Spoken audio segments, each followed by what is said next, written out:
വീട്ടിൽ വെറുതെ കുത്തിയിരുന്ന് മുറ്റത്തെ പുല്ലൊക്കെ ഇങ്ങനെ പറിച്ചു കളഞ്ഞുകൊണ്ടിരുന്ന സമയത്താണ് എങ്ങോട്ടെങ്കിലും ഒന്ന് പോയാലോ എന്ന് ആലോചിച്ചത്. അങ്ങനെ വൈകുന്നേരം ആയപ്പോൾ ഈ ധാവണിയൊക്കെ ചുറ്റി അങ്ങ് ഇറങ്ങാണ് ഗൈസ്. നമ്മൾ ഇന്ന് പോകുന്നത് ഇവിടെ പെരുമ്പാവൂരിനടുത്തുള്ള ഇരിഞ്ഞോൾ കാവിലേക്കാണ്. ഇപ്പം ഞാനും അമ്മയുണ്ട്, ഞങ്ങൾ ഒരുമിച്ചാണ് പോകുന്നത്.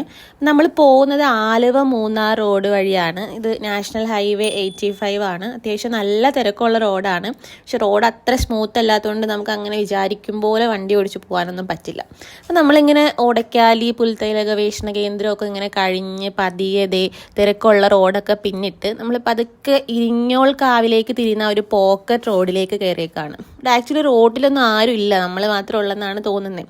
അപ്പോൾ ഈ ഒരു അമ്പലം, നമ്മളിവിടെ അമ്പലത്തിൻ്റെ അവിടെ എത്തിയിട്ടുണ്ട്. അപ്പോൾ ഈ അമ്പലം എന്താണെന്ന് വെച്ച് കഴിഞ്ഞാൽ ആക്ച്വലി ഒരു ടൗൺ, പെരുമ്പാവൂർ ടൗൺ, അതിൻ്റെ നടുക്കൊരു കാട്, അതിൻ്റെ ഉള്ളിലൊരു അമ്പലം. അങ്ങനെയാണ് ഇതിനൊരു സ്ട്രക്ചർ എന്ന് പറയുന്നത്. പണ്ടെപ്പോഴോ ഞാൻ അവിടെ പോയിട്ടുണ്ട്, പക്ഷെ എനിക്ക് അങ്ങനെ വലിയ ഓർമ്മയില്ല.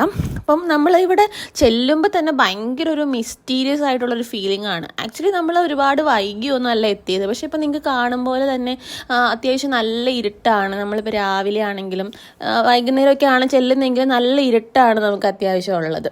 പിന്നെ ഇവിടെ ഈ ഒരു ദേവിക്ക് കാവലായിട്ട് ഇങ്ങനെ ഈ മരങ്ങൾ നിറയെ നിൽക്കുകയാണ് നമ്മൾക്ക് പറയാം. അപ്പം ആക്ച്വലി നമ്മൾ പറയുമ്പോൾ ഈ മരങ്ങൾ അല്ലെങ്കിൽ even അമ്പലത്തിലെ ആവശ്യങ്ങൾക്ക് പോലും ഈ മരങ്ങളൊന്നും ഉപയോഗിക്കാറില്ല. ഈ മരങ്ങളിലൊരു കൊമ്പോ ചില്ലയോ ഒന്നും തന്നെ നാട്ടുകാരോ അല്ലെങ്കിൽ ഒരു ആവശ്യത്തിനും തന്നെ ഉപയോഗിക്കാറില്ല. അതിങ്ങനെ മണ്ണിനോട് അടിഞ്ഞു പോവുകയാണ്. അങ്ങനത്തെ ഒരു രീതിയാണ് ഇവിടെ പിന്തുടരുന്നത്.